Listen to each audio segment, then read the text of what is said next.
than Basque. Todo en nuestra tradición tiene el don de la palabra.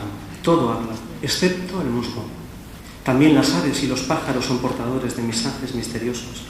Cuando escuchamos por primera vez al cuco, esa ave que pone sus huevos en los nidos de pájaros siempre más pequeños. Si llevamos dinero en el bolsillo, cuando escuchamos su cucú, ese año no tendremos problemas económicos. O según cuántas veces escuchemos su canto, tantos años viviremos, porque la naturaleza está embrujada, está encantada. Everything in Basque tradition has the gift of speech. Everything talks to us. Everything, that is, except for moths. Every bird carries a mysterious message. When we hear the cuckoo sing for the first time, we have to make sure that we carry a coin in our pocket, if we want to have money for the rest of that year, that is. Also, we need to pay attention to the number of times we hear it sing, as that is how long we're going to live.